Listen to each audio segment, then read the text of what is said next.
Hey, buddy, watch this.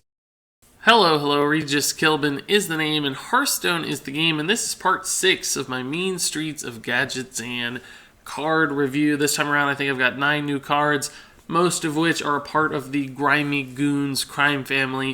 If you've missed past reviews, the Grimey Goons are essentially just one of the tri-class cards that are available both in the neutral set, but also specifically to warriors, hunters, and paladins. So there are class-specific cards, tri-class cards, which are available only to those 3 classes, and neutral cards, all which have a sort of similar theme, both from an art design standpoint, but also from a hand buffing standpoint. So in other words, almost all of these cards do something that when you play them, they buff the cards in your hand, typically the minions with a +1/+1 stat buff, but there's a variety of ways that actually works. So in my last review, I reviewed, 5-10 Grimey Goons cards, and I said, so far it doesn't feel like as an archetype, this hand buff effect doesn't seem that good. I haven't really seen any cards that are compelling enough to make me believe that it could become an actual influence on the meta as we understand it today, except maybe in the case of Aggro Paladin. But with today's review, there are actually some really strong Grimey Goons hand buff style cards, so maybe this could in fact be a thing. The number one card that I think could be influential, impactful, and powerful enough to make this deck style work is actually the Doppelgangster right here. This is a 5-mana 2/2, and it has a Battlecry summon 2 copies of this minion. Now you might say, that's not a Grimey Goons card, that has nothing to do with hand buffs. And that's right, but it's the first card that actually makes all of those hand buffs where they give your minions in your hand +1/+1 really, really strong. The problem I had before when I talked about these cards was that +1/+1 on a random minion, even all your minions, takes a long time to snowball, and there's no big swing turn. There's nothing like a Reno Jackson where it instantly changes the shape of the game.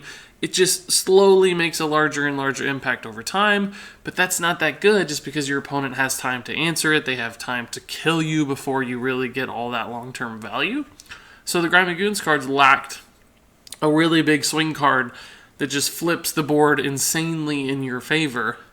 But this could be the first of one of those cards, because the Doppelgangster, think about this, if it gets a +1/+1 buff here, a +1/+1 buff there, it could accrue 2, 3, 4 buffs by turn 5, perhaps even more depending upon the shape of your deck, meaning that this could very easily become a 5/5 minion, a 6/6 minion.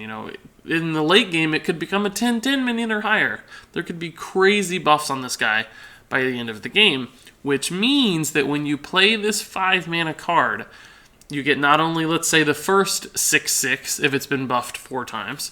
So you get 1 6/6, but then it summons 2 copies of itself, meaning you get a 6/6, a 6/6, and a 6/6, or 18/18 in total stats for 5 mana, which is absolutely absurd. So in other words, this card magnifies any buff it receives, essentially times 3. So you don't just get the 1 buff, it's each +1/+1 essentially equates to a +3/+3 because of the way this works. And since it magnifies all of those Grimey Goons buffs, it just makes them each substantially better and creates a swing turn. If you play 3 6/6s on turn 5, even if you're behind on the board, that's going to give you a huge advantage, right? You're going to be able to kill your opponent's minions very easily, or just hit them in the face and kill them over a couple turns. So this is the kind of card that can't be ignored, and probably is going to be a linchpin for making Grimey Goons decks work really well. Now, of course, there's also Battlecry synergies with this card, so Bran plus Doppelgangster means that you could essentially get 5 Doppelgangsters out at once, and each of those could be 6/6s or whatever the number is, right? So that's another layer that makes this even better, as long as Bran Bronzebeard stays in standard format for the next 3, 4, 5 months or whatever it may be. So even at a base level, I don't think Doppelgangster is all that bad, just because for 5 mana you're getting a total of 6/6 in stats, which is okay. Now clearly that's not the same as 1 6/6 minion, but it's still certainly not bad and probably quite strong in Arena. But even at just 1 buff on this guy, even if it's just a 3/3, that's a 5 mana 9/9. And playing 3/3/3s is a really strong, just refill the board type play. So it's not going to take much to make this card really good. It's not even going to take that much to make this card stupidly good. There's a point where it beats out Dr. Boom, the ultimate 7-mana legendary, right? Like, you get to... One of the great things about Dr. Boom was even on an empty board, if you played Dr. Boom, you had something substantial happening. This is that kind of card. It just refills your board, it makes an impact, it does cool stuff. And I think it makes Grimey Goons decks actually rather good. So... I don't know, we'll have to see if Doppelgangster does the trick, but I think it does. I think this is, at its base level, an average card, or actually probably a below average card at its base level, just because we have other stuff that does similar things. But as soon as it gets a buff, it's very good, and as soon as it gets 2 or 3 buffs, it's stupidly good. So ultimately, the potential for this card is really high, and it's well designed and fits the theme of the Grimey Goons quite nicely. So maybe Grimey Goons is in fact going to be awesome thanks to cards like this. Let's move on to another one that I think is surprisingly fantastic. This is the 3-mana Hunter minion, the Rat Pack. Not only does this have awesome artwork and an incredibly funny name, but it's just a good minion at its base. This one, unlike Doppelgangster, which is probably just average at best, just fundamentally as its own card without any buffs. This one without any buffs is still, I think, actually a really good minion, just because it's a 3-mana 2/2, which obviously that's not exciting right there. It should probably be at least a 3/3, but it has a nice death rattle that you summon 2 1/1 rats, even if this never gets a buff. So that means it's a very sticky beast, and obviously the rats that come out will be beasts as well. So that's essentially 3 beasts bundled into this single card at a base level. So yeah, on turn 3, it's not going to make a huge impact, but it leaves some stuff behind. It's sort of the upgraded Haunted Creeper of old, and slightly more expensive, but slightly more attack on the front end, and the minions that it leaves are beasts. And if you remember Haunted Creeper, they weren't actually beasts when they came out. Or no, yeah, they weren't actually beasts. They were like ghosts, right? They were ghosts of the spider, so... This is even better than Haunted Creeper, clearly a mana extra, but similar kind of card, and that was an extremely playable card, because Death Rattles are good, Beasts are good in Hunter. So, great at a fundamental level. I think this would see play even as it sits. Like, I think this is good enough right now. But, it has that second effect. Summon a number of 1/1 rats equal to this minion's attack. So that's 2 by default. But man, that can be buffed up, right? With Grimey Goons... This eats a 1/1 buff, this takes a 2/2 buff eventually, it could get up to 4/4, etc., etc. And then you've got a ton of rats left behind. So you play a 3-mana card that's now a 4/4, 3-mana 4/4, which would be insane, that leaves behind 4 rats, which is insane. I think this is actually a little bit too good. That's the kind of play that, if you play a buff card on 1, you play a buff card on 2, you play this guy on 3 as a 4/4, like that's a monster minion that your opponent won't have a means to kill, and even if they could kill it, they're going to be punished because you're going to get 4 rats back, which would mean you get a total of 8/8 in stats for 3 mana, split across a time and multiple bodies, which is fantastic. So, a really terrifying card, and not only that, this is one of the few Grimey Goons synergy cards that works well with on-board buffs. So not just buffs in hand, but consider, for instance, a Houndmaster on this guy. It's the minion's active attack. So even on a Houndmaster, it becomes a 4/4 or whatever it is, and it's that attack value still counts. The active on-board buff still gives you extra rats. So this is like the ultimate Houndmaster minion and a variety of other Hunter synergy cards that rely on beasts. This is just awesome. A+ card in my opinion. This works really, really well in or outside of Grimey Goons style decks. Moving on to a third Hunter card that I think is still pretty good, which is scary, because Hunter can very quickly become an oppressive class when it's good. This one is the 4-mana minion Dispatch Kodo. It's a 2/4 at its root, which you'll say, oh, that's not very exciting. 2/4s aren't very good, but it has a nice battle cry. Deal damage equal to this minion's attack. So this is a 4-mana 2/4 that has a battle cry that does 2 damage at its base. Now, some people will say that's not very good, but Keeper of the Grove Druid card was pretty good as a 4-mana 2/4 that dealt 2 damage. It was a great answer to aggro. You could snipe those Flame Imps and snipe stuff behind taunts. Sometimes you could just use the 2 damage on face to kill people. And the 2/4 body, although not exciting, was still a good body against aggressive style decks with really cheap, low-cost minions. So this is a card that could function similarly at its root without any buffs, but remember, this is based on its attack. So again, hand buffs that buff this card up before it's been played, which all the Grimey Goons cards do, make this even better. So this quickly becomes something like a fire elemental for 4 mana, right? Even higher than that. Eventually, this becomes better than the Kraken, the 9-mana Kraken. So this is the kind of card that for 4 mana, suddenly you're getting like a 4/6 that does 4 damage on its battle cry. That's stupidly good value, right? And it only takes 2 buffs to accomplish that. So I think this is another card that's playable at its root, just because it is a beast, it has a nice effect. But with Grimey Goons cards, this is nuts. Even as a 3/5, a 4-mana 3/5 that does 3 damage is overpowered. So it only takes 1 buff to make this thing stupidly good. Beyond that, this is the kind of card that just wins games, because, as a 4/6 or a 5/7 that does 5 damage, imagine playing this, killing an Emperor Thaurissan and also depositing a 5/7 for only 4 mana. That's stupid good. This card is ridiculous. I think it's a neat design. It's going to be playable, but I'm actually scared at how good both Rat Pack and Dispatch Kodo are. Can you imagine a game where you play a buff card and then you lead into, you play a couple buff cards and then Rat Pack and then Dispatch Kodo and then Doppelgangster? That feels like an oppressive deck style to me. And the cool thing about this one too, with Dispatch Kodo specifically, I mentioned in previous reviews how most of the Grimey Goons cards felt like they were going to lead you to play from behind too much, and it was just going to be impossible to catch up, even with the increased value of higher statted minions. Like, just getting back the board can be really problematic because you never have initiative on the board. Your minions are always sleeping first and your opponent gets to react. This is the kind of card that ignores that and actually flips it.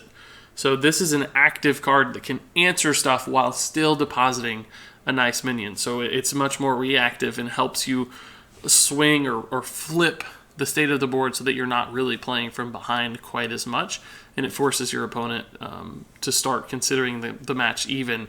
And instead of just running stuff to your face all the time, they have to start making trades, and that's when you start to gain value and have time for that value to actually act on itself. So this card is a perfect mid-game momentum swing for Grimey Goons style decks. So let's move on to a couple Paladin cards up next. These are still Grimey Goons cards, and this one is the 7-mana Grimestreet Protector.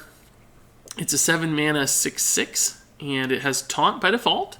So right there, I actually think that makes this card playable sometimes. There just aren't that many really big Taunt minions in the game right now.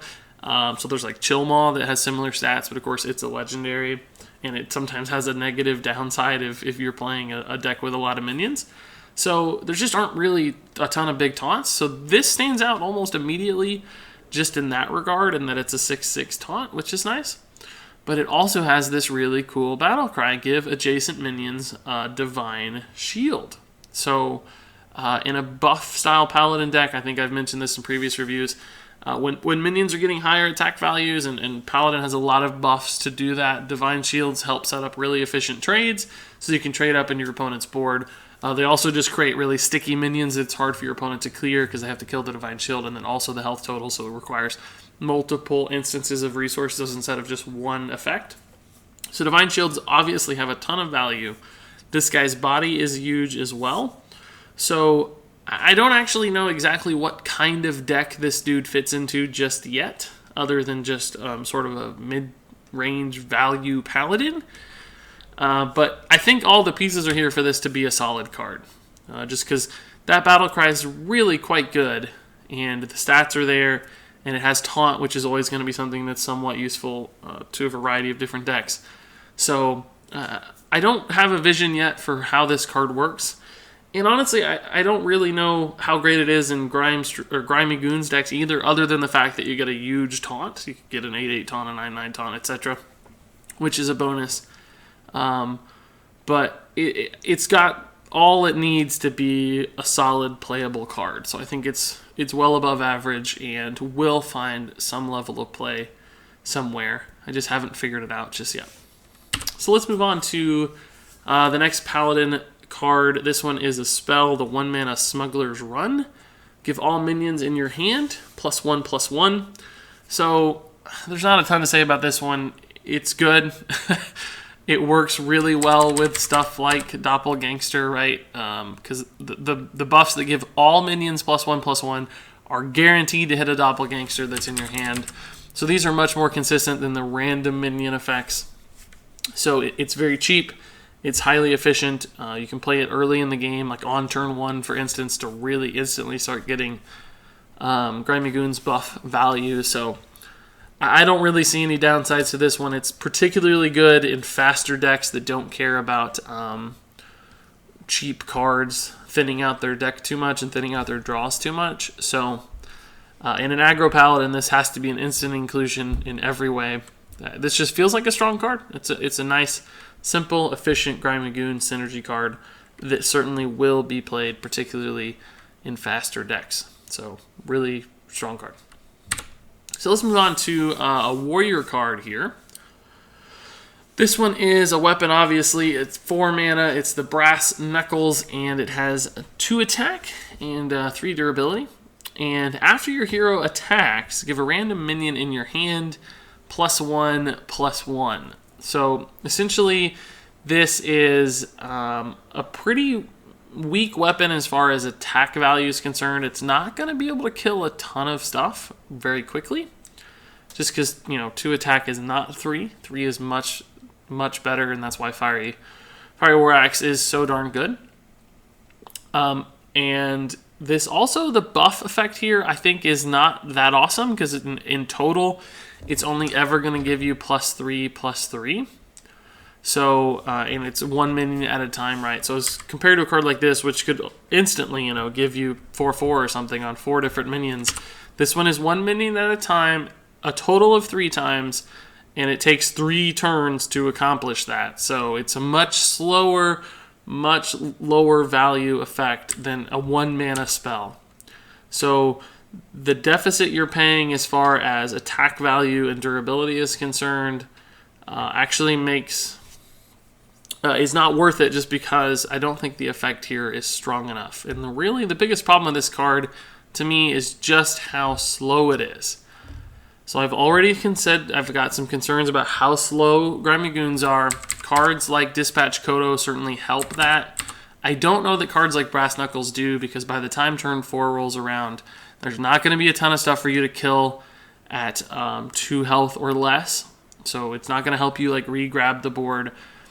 These buffs take a really long time to enact because it's over 3 turns. The attacks happen over 3 turns. You're spending 4 mana for an effect that barely pays off way down the road. Now, there are, of course, some weapon buffs that could increase the attack and the durability on this weapon, which clearly make it better and give it even more long-term value, but it's still only ever going to be +1/+1 per turn. So I just don't know that this card's ever going to pay off fast enough or significantly enough to really see play. I unfortunately think this one is still pretty significantly below average. There are better weapons and there are better buff cards to be run. So I don't actually see this one seeing a lot of play, in my opinion. Moving on to some neutral cards. I don't guess these are actually Grimey Goons cards. These are just a few neutral cards that were revealed. Starting off with the 2 mana Dirty Rat. This is kind of the new Death Lord, if you remember that card from Naxxramas. It's a taunt minion that's 2/6 in stats, so a ton of stats at a very low cost. But it has a battle cry. Your opponent summons a random minion from their hand. So a really, really negative downside here in that if you play this card from your hand, yeah, you're going to get a nice body that slows down your opponent, but they also get to play a random minion instantly for free, and it happens on your turn, which means it gets to attack instantly as soon as it flips back over to their turn. So playing this card from hand to me actually seems terrible. Unlike the Deathlord, which gave you some time because it was a death rattle effect. So in other words, you played it and they had to kill it before a minion was summoned. This one unfortunately does it instantly, so they are guaranteed to get that value right away. So you don't have like a ton of time to buff this and keep it alive and stall out the game. None of that works. They're going to get that return value immediately, not to mention the stats on this are a little worse. That was a 3-mana card. This is a 2-mana card, of course, but I just don't see this one being worth it. Now, clearly, if you can somehow summon this from your deck so that the battlecry doesn't go off, or even summon it from your hand so that the battlecry doesn't come off, it's a really valuable card. But that's not going to be super possible as far as I'm concerned. There aren't just a ton of effects that do that right now in the game, especially not consistently. So I don't know how that's going to work. So most of the time you're going to have to play this, or it's going to sit in your hand and you're going to want to play it, but you have to wait for some sort of random summoning effect. That's not going to be fun. So consistency issues, really high risk card that doesn't seem to pay off that much for me. So I don't really think Dirty Rat is going to be played much at all unless there's some really specific interaction that I haven't considered yet that gets this thing out for free. Otherwise, I don't like it. So let's move on to another card that's not very good in my opinion. It is the Backroom Bouncer, a 4-mana 4/4, and whenever a friendly minion dies, gain +1 attack. So this is sort of the new flesh-eating ghoul, I guess. Another card that gains attack when minions die, but unfortunately this one's only on friendly minions. So it's less likely to go off, and unfortunately it only rewards you when bad things are happening, which is when your own minions are dying, which is never a great feeling. So, it's got below average stats as a base 4-mana card. It's got some upside, but it's a very slow upside because just not that many minions are going to be dying all that often on your side of the board. And it only works when you're probably losing the game, which is unfortunate. And it doesn't even pay off that much because who cares if you have a 6/4 minion? Like, that's not that strong. At 4 health, it's going to die a ton. You'd rather the health go up probably than the attack. So I just don't see this card ever being played. It doesn't make any sense to me. We've had other cards that are all about attack increase and just staying at 4 health, and that just doesn't work. So I think this is practically unplayable in competitive constructed format. And theoretically, maybe it's okay in Arena from time to time, just because it is a 4/4, but you'd rather have a Chillwind Yeti, I think, most of the time, unfortunately. So just not a strong card. Even in like a Grimey Goons scenario where this comes out bigger, it's like, yeah, sure, a 6/6 for 4 mana would be great. Gaining attack would be fine, but there are other 4-mana minions you'd still have get those buffs, so there's really no advantage to run this over any other 4-mana minion in the game. So pretty weak card overall. And then finally, one last card in this review. It is the Blowgill Sniper, a 2-mana Murloc that is a 2/1 in stats, and it has Battlecry deal 1 damage. So I actually think this card's okay. It's a different kind of Murloc. It's like a little more defensive in nature almost, right? Like you're probably going to do that 1 damage to something on the opposing side of the board. You don't really care about hitting the enemy's face for 1 damage, but it's just got a nice active Battlecry that could help you keep other Murlocs alive. Clearly its stats are a little weak, but it does have 2 attack, so that's reasonable enough. There's a lot of 2-mana 2/1s that are playable. So this seems moderately okay for me. That said, I don't really know what kind of Murloc deck it fits in right now specifically. Like, it's not a Murloc Paladin kind of card. It's going to have to be in a more aggressive Murloc style deck. So that said, I don't actually know that this gets played a ton on the standard format ladder just because I don't know where it fits, right? I don't know what kind of deck makes sense with it.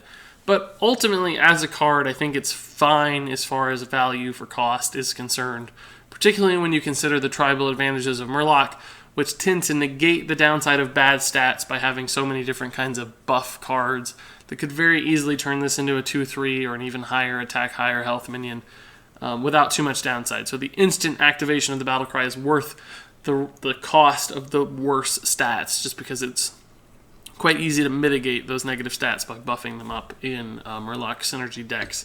So it feels like an okay active Battlecry card to me that could eventually perhaps see play in Murloc decks.